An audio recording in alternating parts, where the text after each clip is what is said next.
Hello everyone. ठीक है, तो आज की क्लास में जो हम डिस्कस करने वाले हैं बिहार पीसीएस के जो प्रीवियस इसके मैथ के क्वेश्चन है वो करने वाले हैं। ठीक है, जैसा कि हम देखते हैं हमारे पास जो पीटी का पेपर होता है उसमें टोटल 150 क्वेश्चंस आते हैं। ठीक है, इस 150 में से जो 10 क्वेश्चंस होते हैं वो हमारे पास किसके होते हैं? मैथ प्लस रीजनिंग के होते हैं। ठीक है, मैथ और रीजनिंग दोनों मिला के हमारे पास 10 क्वेश्चन होते हैं। कभी कभी हो जाता है कि 7 क्वेश्चन मैथ के आ जाते हैं, रीजनिंग के 3 या फिर 8-2। ठीक है, रेशियो इतना ही रहता है। टोटल मिला के 10 क्वेश्चन जो होते हैं मैथ प्लस रीजनिंग के आते हैं। ठीक है, अब देखिए बाकी के जो 140 क्वेश्चन बचे, ठीक है, ये सारे कैसे होते हैं? जीएस के। ठीक है, जीएस मतलब अपने आप में कितना बड़ा समुद्र है। ठीक है, इसे पार पाना बहुत ही मुश्किल बात है। जैसे हिस्ट्री आप पढ़ रहे हो, ठीक है, आप पूरी हिस्ट्री पढ़ जाओ, आप ये नहीं कह सकते कि सारे हिस्ट्री के क्वेश्चन सही कर लोगे। आप पूरी ज्योग्राफी पढ़ लो, आप ये नहीं कह सकते ज्योग्राफी के सारे क्वेश्चन सही कर लोगे। बट जो हम इन 10 क्वेश्चन की बात कर रहे हैं, इन 10 क्वेश्चन में जो हम यहाँ आपको क्लास लेने वाले हैं, ठीक है, हम क्या करने वाले हैं, जितने भी प्रीवियस इसमें पेपर आए हुए, जैसे अभी 67वीं का पेपर है, इससे पहले कौन सा 66 हुआ था, ठीक है, फिर 65, इस तरीके से 48 से लेकर 52 तक। ठीक है, हम यहाँ पे लेके सारे क्वेश्चन जितने भी प्रीवियस इसमें क्वेश्चन आए हैं मैथ्स के, ठीक है, जो 10-10 क्वेश्चन आते हैं वो सारे हम डिस्कस करने वाले हैं। ठीक है, तो अगर आप ये हमारी पूरी प्लेलिस्ट देख लेते जितने भी हमारे प्रीवियस के क्वेश्चन हैं, ठीक है, इसमें क्या करने वाले हैं, हम सारे क्वेश्चन बताने वाले हैं, उसकी कुछ ट्रिक्स बताने वाले हैं। और हमें लगता है कि जैसे कि उससे कुछ रिलेटेड, जैसे आपको एक क्वेश्चन दिया है कि भाई a + b के होल स्क्वायर पे क्वेश्चन दे रखा है। ठीक है, अगर आपसे ऐसा क्वेश्चन पूछा जा सकता है तो एक क्वेश्चन हम आपको एक्स्ट्रा में बता देंगे, भाई a² - स्क्वायर भी हो सकता है। ठीक है, भाई ये आपका आया हुआ है और ये एक्सपेक्टेड क्वेश्चन है। ठीक है, तो दोनों में से कोई से भी 2 क्वेश्चन होंगे ना आपके, तो हम ऐसा कर रहे हैं कि एक प्लेलिस्ट तैयार कर रहे हैं जिसमें हमारे पास क्या होने वाला है, आपके सारे प्रीवियस के क्वेश्चन होने वाले हैं। अगर आप इन सब क्वेश्चंस को जो प्रीवियस में आए हुए हैं हमारे इन तरीकों से देख जाते हो, ठीक है, इसके अलावा आपके एक क्वेश्चन में हम आपको 2-2 क्वेश्चन बता देंगे, भाई ऐसा हो सकता है तो ऐसा भी हो सकता है। ठीक है, एक क्वेश्चन में एक सॉल्यूशन में हम आपको एक क्वेश्चन में 2-2 सॉल्यूशन बता देंगे। ठीक है, दोनों तरीके से किसी से भी आप कर सकते हो। तो जो 10 क्वेश्चन है, अगर आप प्रीवियस इसकी सिर्फ प्लेलिस्ट देख जाते हो, ठीक है, तो 10 में से डेफिनेटली 9 भी नहीं तो 8 तो आप डेफिनेटली कर पाओगे। ठीक है, इतने डिफिकल्ट क्वेश्चन नहीं होते। ठीक है, बहुत आसान क्वेश्चन जो हम एनसीईआरटी पढ़ते हैं 7th 8th 9th 10th, ठीक है, इतना हमारे पास सफिशिएंट होता है। उसी लेवल की हमें नॉलेज चाहिए। ऐसा नहीं कि आपको इसमें मैथमेटिक्स का मास्टर पढ़ना, बस थोड़ा सा आपको सोचने की शक्ति होनी चाहिए। ठीक है, और सोचोगे अच्छा तो फिर क्या होगा, बाकी सब क्वेश्चन भी आपके उसमें फायदा होगा। ये जल्दी कर पाओगे आप, जितना जल्दी सोचोगे जितना जल्दी कर पाओगे। ठीक है, तो हम पहला क्वेश्चन अब यहाँ पे देखते हैं किस तरीके से हमें करना है। ठीक है, तो पहले क्वेश्चन में हमारे पास क्या दिया? ठीक है, इसमें हमें दिया, इसमें हमें जो दिया है व्रत ए और बी। ठीक है, पहला क्वेश्चन हमें देखा, यदि हमारे पास 2 व्रत हैं, इसमें एक की ए और बी की त्रिज्या जो है 1.5:1 के अनुपात में दे रखी है। ठीक है, 1.5 और 1 के अनुपात में हमें क्या दे रखी है, उनकी रेडियस दे रखी है। तो हमें व्रत ए और बी के क्षेत्रफल का अनुपात ज्ञात करना है। ठीक है, बहुत ही आसान क्वेश्चन है। सपोज करो हमारे पास ये क्वेश्चन, एक सर्कल है व्रत ए है और इस तरीके से दूसरा व्रत है क्या बी।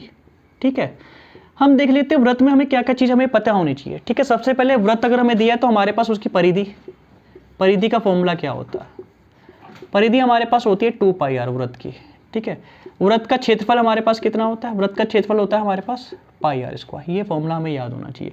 इसके अलावा कोई डायमीटर, ठीक है, व्यास पूछ लेता है तो जो व्रत का जो व्यास होता है वो 2r होता है, यानी कि क्या होता है, रेडियस का डबल होता है। ठीक है, इसे हम d से भी रिप्रेजेंट करते हैं, d मतलब डायमीटर।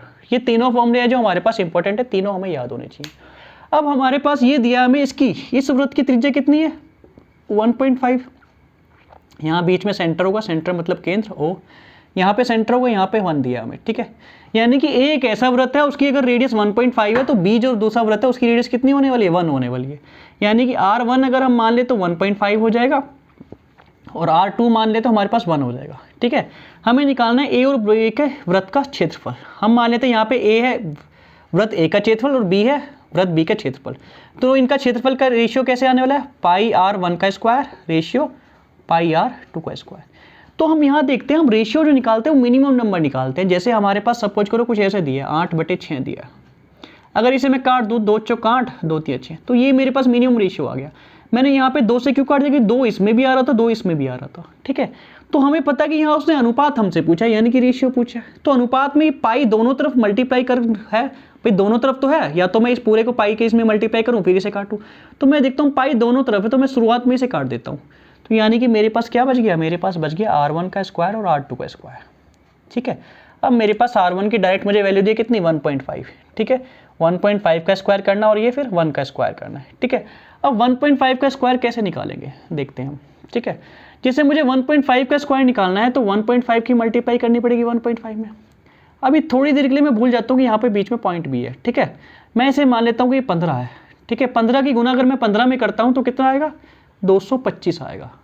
अब मैं यहाँ देखता हूँ कि पॉइंट के बाद एक डिजिट यहाँ पे और पॉइंट के बाद एक डिजिट यहाँ पे, यानी कि पॉइंट के बाद जो मेरे पास आंसर होना चाहिए 2 डिजिट आनी चाहिए, तो मैं लिख देता हूँ 2.25, ठीक है। 2.25 हो जाएगा, पॉइंट के बाद 2 डिजिट हो जाएंगे, तो यानी कि 1.5 का जब मैं स्क्वायर करूँगा तो 2.25 आएगा, ठीक है। रेशियो कितना आ जाएगा, 1 आ जाएगा।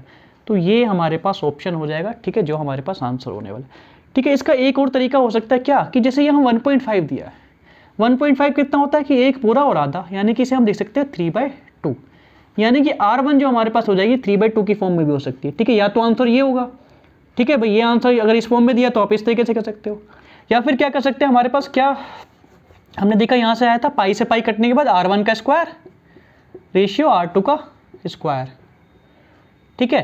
तो R1 को हमने 1.5 को क्या लिख लिया, 3/2 लिख लिया। 3/2 मतलब 3/2 का यहाँ पे स्क्वायर होगा, यहाँ पे 1 का स्क्वायर होगा। 3/2 का स्क्वायर कितना हो जाएगा, 9/4 हो जाएगा, यहाँ पे क्या हो जाएगा, 1 हो जाएगा। अब ये रेशियो है, ठीक है, रेशियो फ्रैक्शन की फॉर्म में तो लेते नहीं, तो क्या करते हैं हम, इधर भी 4 की मल्टीप्लाई कर देते हैं, इधर भी 4 की मल्टीप्लाई कर देते हैं। 4 से 4 यहाँ कट जाएगा, ये 9 हो जाएगा, और ये यहाँ पे 4 की 1 में मल्टीप्लाई करिए 4 आ जाएगा। तो यहाँ से हमारे पास जो रेशियो हो गया 9:4 आ गया, ठीक है। या तो ये आंसर लिखा होगा वहाँ ऑप्शंस में, या फिर ये आंसर लेने का होगा, ठीक है। दोनों में से कोई सा भी ऑप्शन हो सकता है, दोनों ही करेक्ट आंसर है। यहाँ से अगर मैं दोनों को डिवाइड कर दूँ तो क्या हो जाएगा, 2.25 रेशियो 1 भी आ सकता है, ठीक है। अभी यहाँ पे जो हमने देखा 1.5 का इन्होंने स्क्वायर कर रखा है और 2.25 रेशियो 1 लिख रखा है, तो हमने ये इस तरीके से करा। अदरवाइज इसका आंसर इस फॉर्म में भी लिखा जा सकता है, ठीक है। अब हम देखते हैं नेक्स्ट क्वेश्चन, ठीक है।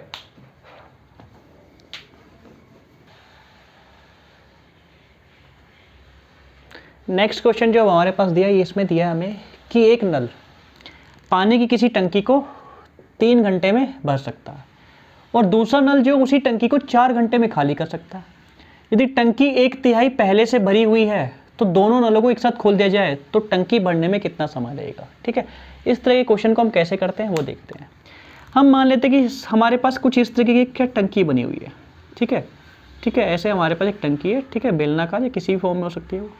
यहाँ पे एक हमारे पास ये एक नल लगा है, नल ए, दूसरा नल हमारे पास यहाँ पे क्या लगा, बी, ठीक है। ये जो ए नल है ये क्या करता है, पानी भरने वाला नल है, ठीक है भाई। किसी भी टंकी में 2 तरीके के नल हो सकते हैं, ठीक है भाई। एक क्या है उसमें पानी भरने के लिए, और दूसरा कर सकते हैं उसमें पानी निकालने के लिए, ठीक है भाई। हो सकता है कभी कभी हमें पानी निकालने की भी जरूरत पड़ जाए, ठीक है। तो हमने क्या करा कि इसमें ए जो नल है वो पानी भरता है और बी जो नल है इसमें से पानी निकालता है, ठीक है। तो एक ऐसा नल है जो 3 घंटे में इसे पूरा भर देता है इस टंकी को, और 4 बी क्या है, बी एक ऐसा नल है जो 4 घंटे में इसे क्या कर देता है, खाली कर देता है। ये खाली करने वाला पाइप है और ये भरने वाला पाइप है। तो ये जो पाइप है 3 घंटे में पूरा भरता है और बी जो पाइप है 4 घंटे में से पूरा खाली कर देता है, ठीक है। तो हम क्या करते हैं, हमें निकालना है कि दोनों को एक साथ चला दिया जाए, ठीक है भाई। ये 3 घंटे में भर भी रहा है और 4 घंटे में खाली भी करे, दोनों को एक साथ चला दें तो फिर क्या होने वाला है, ठीक है। ये हम देखते हैं। अब हमने देखा यहाँ पे एक ए नल था, दूसरा नल बी था। ये 3 घंटे में भरता है, ये 4 घंटे में खाली करता है, ठीक है। तो हम क्या करते हैं इस केस में, टंकी को कैपेसिटी मान लेते हैं भाई। हम मान लेते हैं इस टंकी में कितना पानी आता है उसे हम कुछ मान लेंगे इस क्वेश्चन को आसान फॉर्म में बनाने के लिए। वो हमें कैसे करना है, हम क्या करते हैं 3 और 4 का एलसीएम निकालते हैं, ठीक है। एलसीएम जैसे हमने पुरानी बचपन में हम पढ़ निकालते थे, कैसे निकालते थे भाई, 3 लिखा यहाँ 4 लिखा, फिर यहाँ से हम 2 से डिवाइड करते थे सबसे पहले। 3 में नहीं गया तो 3 को ऐसे नीचे उतार लिया, ठीक है। 4 में चला गया तो 2 1 जा 2 2 जा 4 हो गया। फिर यहाँ से 3 ऐसे चला नहीं जा रहा तो ऐसे ही उतार लिया, फिर 2 1 जा कितना हो गया, 2 हो गया। फिर अभी 3 से जा रहा है तो 3 1 जा कितना हो जाएगा, 3 हो जाएगा। ये हमारे पास हो जाएगा एलसीएम। 2 की मल्टीप्लाई 2 में करी 4, 4 की मल्टीप्लाई 3 में करी कितना आ गया, 12। तो यानी कि हमारे पास एलसीएम कितना आ गया, 12 आ गया। इस तरीके से क्या कर सकते हैं हम एलसीएम निकाल सकते हैं। तो अब हमने देखा कि 3 और 4 का एलसीएम हमारे पास 12 आ गया। इस 12 को क्या मान लेते हैं हम, टंकी की कैपेसिटी मान लेते हैं, ठीक है भाई। जो टंकी है उस टंकी में कितनी कैपेसिटी होगी, उस कितना लीटर पानी आ सकता है, उसमें 12 लीटर पानी आ सकता है। हम मान लेते हैं इस टंकी में 12 लीटर पानी आ सकता है, ठीक है। और हमने कहा कि एक ऐसा पाइप है जो 3 घंटे में से खाली कर देता है। अगर ये 3 घंटे में से खाली कर रहा है तो हर घंटे 4 पानी, हर घंटे क्या करता होगा, 4 लीटर पानी भरता होगा ना। सॉरी 3 जो है भरने वाला पाइप है, ठीक है। पहला पाइप ये ए भरने वाला है, 3 घंटे में इसे भर रहा है। अगर वो 3 घंटे में भर रहा है और टोटल 12 लीटर पानी भरना है तो हर घंटे क्या करता होगा, वो 4 लीटर पानी भरता होगा। और इस तरीके से बी क्या एक ऐसा पाइप है जो इसे खाली करता है। कितने घंटे में पूरा खाली कर देता है, 4 घंटे में खाली कर देता है। अगर पूरी टंकी भरी हुई हो, 12 लीटर उसमें पानी भरा हुआ है और 4 वो घंटे में खाली करा तो हर घंटे वो 3 लीटर पानी बाहर कर रहा होगा ना। यानी कि 3 लीटर वो खाली कर देता है, ऐसा होता है। अब हमसे क्या बोला है कि टंकी जो है 1/3 भरी हुई है, ठीक है भाई 12 लीटर की टोटल कैपेसिटी है, अगर वो 1/3 भरी हुई है तो 12 गुना 1/3 यानी कि 4 लीटर पानी उसमें पहले से ही है, ठीक है। अब कितना बच गया, 8 लीटर पानी बच गया, यानी कि 8 लीटर पानी उसमें अब हमें और भरना है, ठीक है। 8 लीटर पानी तो भरना है। अब हो क्या रहा है, अब हो क्या रहा है कि दोनों पाइप चल रहे हैं, एक पाइप ऐसा जो उसे टंकी को भर रहा है, दूसरा पाइप उसे खाली कर रहा है। गलती से खाली करने वाले पाइप को हम चलाना बंद करना भूल गए और वो पानी बाहर उसमें निकलता है, ऊपर से भरता जा रहा है, नीचे से निकलता जा रहा है, ठीक है। तो अगर ए क्या कर रहा है, ए की कैपेसिटी कितनी है 4 लीटर, वो 4 लीटर 1 घंटे में प्लस कर देता है। बी दूसरा पाइप वो 3 लीटर दूसरे घंटे में क्या कर देता है, माइनस कर देता है। तो इनकी ओवरऑल एफिशिएंसी कितनी आ जाएगी भाई, 4 लीटर एक आदमी ने पानी भरा और 3 लीटर दूसरे आदमी ने पानी निकाल लिया, तो 1 ही लीटर तो भर रहे हैं। इनका ओवरऑल इफेक्ट क्या हो रहा है, फिर दोनों मिलके क्या कर रहे हैं भाई, ए भी पाइप चालू हो गया और बी भी पाइप चालू हो गया, तो दोनों मिलके ये 1 ही लीटर पानी भर पा रहे हैं। और ऐसा हो क्यों रहा है, क्योंकि जब ए ने 4 लीटर पानी भरा तो उतनी ही देर में बी ने 3 लीटर पानी बाहर कर दिया, ठीक है। टंकी में जो पानी पहुंचा सिर्फ 1 लीटर पानी पहुंचा। अब ये 1 लीटर पानी भर रहे हैं 1 घंटे में, तो 8 लीटर कितने में भर देंगे, 8/1 यानी कि 8 घंटे में। यानी कि टंकी जब 1/3 भरी हुई है तो 8 लीटर पानी भरने में हमें 8 घंटे लगने वाले हैं। यानी कि इसका आंसर क्या हो जाएगा, इसका आंसर हो जाएगा ऑप्शन ए, 8 घंटे में टंकी क्या है पूरी भर जाएगी, ठीक है। इस तरीके से इस क्वेश्चन को हम करते हैं। अब हम देखेंगे नेक्स्ट क्वेश्चन, ठीक है। अब इस क्वेश्चन को देखते हैं, ये क्या रीजनिंग का क्वेश्चन हमें दिया है। जैसे इसमें हमें दिया है सीरीज दिया, 1 के बाद 3 के बाद 9 के बाद 15 25 35 49, ये सीरीज हमें दी और इसमें पूछा हमसे अगला पद क्या होगा। अभी हमसे यहाँ पे अगला सिर्फ एक ही पद पूछता है, हो सकता है वो अगले 2 पद भी पूछ ले या फिर अगले 3 पद भी पूछ ले, क्योंकि आगे के 3 नंबर क्या होने वाले, ठीक है। तो हम सब देखते हैं कि किस तरीके से हम इसे फाइंड आउट करते हैं। अब इस सीरीज में क्या होता है, ये रीजनेबल मतलब रीजनिंग में मतलब रीजन ढूंढना पड़ता है, ठीक है। तो इसमें हमें करना है कि भाई 1 के बाद 3 क्यों आया, ऐसा क्या कर दिया हमने, 1 के बाद 3 आया और 3 के बाद फिर 9 आया, 9 के बाद 15 आया। अगर हम कोई ऐसा लॉजिक ढूंढ ले कि भाई ऐसा क्या हो रहा है, भाई कुछ ऐड हो रहा है या कुछ माइनस हो रहा है या किसी का मल्टीप्लाइड हो रहा है या किसी का डिवाइड हो रहा है, अगर ऐसा कुछ हो रहा है तो क्या होता है कि हम उसमें ये ढूंढने की कोशिश करते हैं इस सीरीज में ऐसा क्या हो रहा है। तो हम चेक करते हैं पहले हम, ठीक है, बेसिक से बिल्कुल। 1 में हमने क्या करा, 3 ऐड कर दिया, +2 करते हमारे पास 3 आ गया। फिर मैं देखता हूँ 3 में मैंने 6 जोड़ा और मेरे पास 9 आ गया। फिर 9 में दोबारा से मैंने 6 जोड़ा, मेरे पास 15 आ गया, ठीक है। और फिर देखा मैंने 15 में 25, मैंने 10 लाया, 10 जोड़ा तो 15 पे 10 जोड़ा तो 25, और ऐसे 25 में दोबारा जब 10 जोड़ा तो मेरे पास 35 आ गया, ठीक है। अब देखो मुझे इसमें कुछ चीज़ पता लग गई कि भाई 2 जोड़ा था पहले नंबर में, फिर 2 के बाद मैंने 4 और उसमें ऐड कर दिया दोनों बार, फिर मैंने 6 जोड़ा, फिर 6 में मैंने 4 ऐड कर दिया और फिर दोनों बार मैंने 10 जोड़ा। तो अब मुझे पता है अगली बार क्या जोड़ने वाला है, अगली बार क्या जोड़ने वाला है, मैंने 4 और जोड़ दो इसमें, ठीक है। अगली बार इसमें +14 होने वाला है। तो यहाँ पर देखो 35 में 14 जोड़ा तो मेरे पास 49 आ गया, ठीक है। अब देखो 6 को 2 बार जोड़ा था, 10 को 2 बार जोड़ा था, 14 को भी क्या 2 बार जोड़ने वाला हूँ मैं, यानी कि 49 + 40 कर दूँ, ठीक है। 49 + 14, 9 और 4 कितना हो जाएगा 13, 13 में 1 कैरी हो गया, ठीक है, हासिल। 4 और 1 5 और 1 6 यानी कि 63, यानी कि इस सीरीज का अगला नंबर कितना होने वाला, 63 होने वाला। इस तरीके से हम कैलकुलेट कर सकते थे। अभी हमने यहाँ पे एक पद निकाला, जैसे यहाँ पे हमने क्या कर दिया, +14 कर दिया। अगर हमें दूसरे आगे के 2-3 पद और निकालने होते तो कैसे करते हैं। अब मुझे पता है 10-10 को 2 बार जोड़ने के बाद +4 करा, 14 को। अब यहाँ पे मैं +4 और करूँ 18, यानी कि अब 18 2 बार जुड़ता, ठीक है, ऐसा ही तो होता। तो यानी कि 63 में अगर मैं 18 जोड़ दूँ तो क्या हो जाएगा, 8 और 3 11, 11 का 1 6 और 1 7 और 1 8, यानी कि इससे अगला नंबर क्या होता 63 के बाद 81, ठीक है। अगर हमारे पास यही सीरीज होती तो 63 के बाद उसमें क्या आता 81, ठीक है। उसके बाद अगर एक बार इसमें और 18 जोड़ेंगे, 18 2 बार जोड़ता है ना, तो 18 2 बार जोड़ने पे 8 और 1 9, और 8 और 1 कितना हो जाएगा 9, तो 99, यानी कि अगला नंबर क्या होने वाला था 99 होने वाला था, ठीक है। तो इस तरीके से हमें इस सीरीज को पहचान लेना होता है, ठीक है। अब इसमें कुछ जुड़ भी सकता है और कुछ घट भी सकता है, ठीक है। पहला तरीका तो हमारे पास यही होता है, हम इस तरीके से सोल्व करते हैं। हम देखते हैं कि और इसे हम किस तरीके से सोल्व कर सकते हैं। अब इसमें हमने कहा कि आगे के 2-3 पद और निकाल लिए, ठीक है, एक नहीं, हमने आगे के 2-3 पद निकाले। अब हम देखते हैं कि इसमें पहला हमें सबसे पहले क्या दिख रहा है, हमें दिख रहा है कि 1 के बाद 3, 3 के बाद 9, 9 के बाद 15 और 25।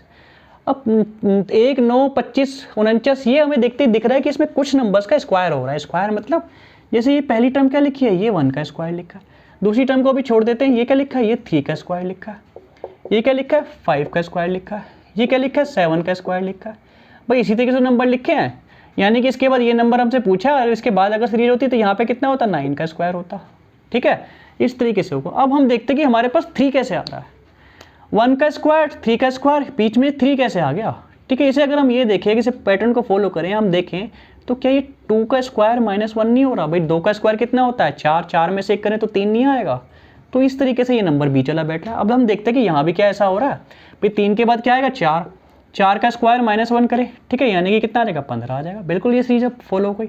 तो इसी तरीके से अब आगे करना, यहाँ पे कितना है 35 कैसे है, 6 का स्क्वायर -1 यानी कि 36 -1 35 होगा। अब हमें ये वाला नंबर फाइंड आउट करना था 7 के बाद। 7 के बाद क्या आता है 8, 8 का स्क्वायर कितना हो जाएगा -8 का स्क्वायर -1 यानी कि 64 -1 यहाँ पे कितना आने वाला था 63 आने वाला था। ठीक है, अब 63 के बाद यहाँ पे ऐसे नंबर हम पूरी सीरीज बना सकते हैं। 9 का स्क्वायर कितना हो जाएगा 81, ठीक है, फिर क्या हो जाएगा 10 का स्क्वायर -1 यानी कि 100 -1 कितना हो जाएगा 99। इससे अगला नंबर क्या होगा 11, 11 का स्क्वायर कितना हो जाएगा 121, ठीक है, और फिर क्या हो जाएगा नेक्स्ट नंबर 12, 12 का स्क्वायर कितना हो जाएगा 144, 144 में से क्या करेंगे 1 माइनस करेंगे 143। तो इस तरीके से पूरी सीरीज, कितनी भी सीरीज में 4 नंबर पूछे 5 नंबर पूछे हम फाइंड आउट कर सकते हैं। ठीक है, इस तरीके से हमें इसमें कैलकुलेट करना होता है, सोचना होता है कि कैसे ये क्वेश्चन आया। ठीक है, अब हम देखते हैं नेक्स्ट क्वेश्चन जो हमारे पास, ठीक है, अलजेब्रा का क्वेश्चन दिया। ठीक है, तो अब हमारे पास जो नेक्स्ट क्वेश्चन दिया है x² - y² = 7, ठीक है, तथा x - y कितना दिया है 1। अब हमसे बोल दिया कि एक आयत जिसकी लंबाई और चौड़ाई कम से x है और y सेंटीमीटर है कि विकर्ण की लंबाई ज्ञात करनी है। ठीक है, अगर हमारे पास कोई भी आयत दिया हो, ठीक है, तो आयत का विकर्ण कैसे निकालते हैं पहले वो देखते हैं। सपोज करो ये आयत है, ठीक है, आयत एक ऐसा चतुर्भुज होता है जिसमें सारे कोण कैसे होते हैं 90 डिग्री के। ठीक है, चारों के चारों कोण कितने होंगे 90 डिग्री के होने वाले हैं। ठीक है, और इसकी आमने सामने की लंबाई कैसी होती है बराबर। ठीक है, अब इसकी लंबाई हमें x दी है तो यानी कि ये भी x होगा ये भी x होगा। इसकी चौड़ाई आमने सामने की भुजाएं बराबर होती हैं यानी कि ये दोनों भुजाएं बराबर और ये दोनों भुजाएं बराबर, ये y है तो ये भी y होगा। ठीक है, अब हम देखते हैं इसका डायगोनल। डायगोनल मतलब इस तरीके से हम वर्टेक्स को मिला दें, ठीक है, अपोजिट वर्टेक्स को। ठीक है, इसका जो डायगोनल होता है उसकी वैल्यू आती है पाइथागोरस लगाने के बाद x² + y²। इस तरीके से हम इसका डायगोनल निकालते हैं। तो अब मेरे पास क्या, अगर मुझे x किसी तरीके से पता लग जाए और मेरे पास y किसी तरीके से पता लग जाए तो क्या कर सकता हूँ मैं इसके डायगोनल की वैल्यू निकाल सकता हूँ। ठीक है, x और y क्या डायगोनल की वैल्यूज की मैं निकाल सकता हूँ। ठीक है, तो अब हम देखते हैं इसमें क्या हो रहा है। 90 हमारे पास यहाँ पे इस तरीके से आ गया। 90 मतलब ये पाइथागोरस लगा के हम x² + y² इसकी डायगोनल की वैल्यू निकाल देते हैं। अब हमारे पास यहाँ पे जो दिया है हमें वो क्या दिया है x² - y² बराबर कितना दिया है 7, और x - y हमारे पास कितना दिया है ये 1 दिया है। अगर जब हमने अलजेब्रा के क्वेश्चन देखे थे तो हमने अलजेब्रा का जब क्वेश्चन में फॉर्मूला लिखा था तो हमने एक जगह ये लिखा था a² - b²। इसका जो फॉर्मूला होता है जो इसकी वैल्यू होती है a - b और a + b के बराबर होती है। ठीक है, ऐसा होता है। तो हमें a² - b², ठीक है, हम इस फॉर्मूले को यहाँ अप्लाई करते हैं। ठीक है, तो हम क्या देखते हैं कि x² - y² ये हमें दिया है। ठीक है, तो इसकी वैल्यू किसके बराबर हो जाएगी x - y और x + y के बराबर हो जाएगी। अब इसकी वैल्यू कितनी दी है हमें, इसकी वैल्यू दी है हमें 7। ठीक है, x - 1 की वैल्यू कितनी दी है 1 दी है। ठीक है, और ये मल्टीप्लाइड में कितना हो जाएगा x + y हो जाएगा। अच्छा, 1 एक ऐसा नंबर होता है किसी में भी मल्टीप्लाई का कोई इफेक्ट नहीं डालता। जैसे क्या करूँ मैं 5 में मल्टीप्लाई कर दूँ 1 की तो कितना 5 ही आने वाला है। तो यहाँ पे हम देखते हैं अगर x + y में वो 1 की मल्टीप्लाई कर दूँ तो वो क्या आने वाला है 1 ही आने वाला है, यानी कि 7 किसके बराबर आ गया x + y। अब मुझे पता लग गया कि x + y यानी कि दो नंबर को जब मैं ऐड करूँगा x + y मेरे पास 7 है और x - y मेरे पास कितना 1 है। ठीक है, इसे इस तरीके से देते हैं x + y बराबर कितना आ गया 7, x - y बराबर कितना आ गया x + y बराबर 7, x - y बराबर 1। इन दोनों इक्वेशन को अगर क्या कर दूं मैं ऐड कर दूं, दोनों इक्वेशन को जोड़ दूं, ठीक है, तो +y - y ये तो कैंसिल हो जाएंगे और x कितना हो जाएगा 2x हो जाएगा और 7 और 1 कितना हो जाएगा 8 हो जाएगा। तो x बराबर हमारे पास हो जाएगा 8/2 यानी कि 4। अब मेरे पास यहाँ पे x की वैल्यू कितनी आ गई 4। ठीक है, मैं यहाँ देखता हूँ x में से ही x की वैल्यू कितनी मेरे पास आ गई 4। अब 4 में से ऐसा मैं क्या घटाऊं कि मेरे पास 1 आ जाए। 4 में से अगर मैं 3 घटा दूं तो मेरे पास 1 नहीं आ जाएगा, यानी कि y की वैल्यू कितनी होगी 3 होगी। और y की वैल्यू अब यहाँ पे किसी भी इक्वेशन में या तो इस इक्वेशन में रख दो या फिर इस इक्वेशन में रख दो, आपके पास आ जाएगी। जैसे हमारे पास क्या दिया है x + y बराबर 7, ये हमारे पास आ गया। x की वैल्यू 4 आ गई तो 4 में क्या जोड़ोगी 7 आ जाए 3, यानी कि y की वैल्यू कितनी होगी 3। अब यानी कि वो आयत, ठीक है, जिसकी क्या हमें दी है, जिसकी लंबाई हमारे पास 4 है और जिसकी चौड़ाई हमारे पास 3 है, इसकी हमें क्या निकालना है डायगोनल निकालना है। तो डायगोनल कितना हो जाएगा ये √4 का स्क्वायर + 3 का स्क्वायर। 4 का स्क्वायर कितना होता है 4 का स्क्वायर होता है 16, 3 का स्क्वायर होता है 9। ठीक है, 16 और 9 कितना हो जाएंगे 25, 25 का अंडर रूट निकालेंगे तो कितना 5, यानी कि इसकी डायगोनल की लंबाई कितनी होगी 5 सेंटीमीटर होने वाली है। ठीक है, विकर्ण की लंबाई कितनी हो जाएगी 5 सेंटीमीटर। ठीक है, इस तरीके से हम ये फॉर्मूले के बेस से क्वेश्चन कर सकते हैं। या फिर हम क्या कर सकते हैं, वहाँ पे अगर क्रिएटिव अपना माइंड यूज करें, ठीक है, हम क्या सोच सकते हैं, कुछ ऐसी वैल्यू एज्यूम कर लेते हैं कि x में से y घटाऊं तो हमारे पास 1 आना चाहिए, और फिर इस इक्वेशन में सेटिस्फाइड करके हम देखते हैं। ठीक है, तो पहले क्या कर लेता हूँ मैं, 2 में से 1 घटाया 1 आ गया। ठीक है, ये इक्वेशन सेटिस्फाइड होगी। 2 का स्क्वायर कितना होता है 4, 4 में से 1 का स्क्वायर कितना होगा 1। ठीक है, ये तो 3 आ रहा है बट यहाँ पे 7 आना चाहिए, यानी कि ये दोनों वैल्यू सेटिस्फाइड नहीं करी, तो हम इसे इरेज कर देते हैं। फिर मैं करता हूँ 3 और 2 रख लेता हूँ, 3 में से 2 घटाया 1। ठीक है, यहाँ तो ये सही हो गया। अब यहाँ देखता हूँ 3 का स्क्वायर कितना हो गया 9। ठीक है, और 2 का स्क्वायर कितना हो गया 4, 9 में से 4 घटाया यहाँ पे 5, बट यहाँ पे कितना आ रहा है 7 आ रहा है। ठीक है, तो ये वैल्यू भी नहीं हो सकती। फिर मैं रखता हूँ यहाँ पे 4। ठीक है, 4 में से जैसे ही 3 मैंने घटाया 1 मेरे पास यहाँ पे आ गया। अब अगर मैं यहाँ पे देखूँ 4 का स्क्वायर कितना होता है 16, और 3 का स्क्वायर कितना होता है 9। ठीक है, 16 में से जैसे ही 9 घटाऊंगा मेरे पास 7। ठीक है, और ये दोनों इक्वेशन जब सेटिस्फाइड होगी तो मुझे पता लग गया कि भाई x और y की वैल्यू क्या होने वाली है, 4 और 3 होने वाली है। तो इस तरीके से भी x की वैल्यू आप यहाँ पे 4 और 3 निकाल सकते हो। उसके बाद सेम इसी तरीके से हम क्या करेंगे, डायगोनल इसमें निकाल लेंगे। ठीक है, इस तरह के क्वेश्चन हम दोनों में से किसी भी एक तरीके से कर सकते हैं। ठीक है, अब हम देखते हैं नेक्स्ट क्वेश्चन। ठीक है, आगे की क्लास में अच्छे से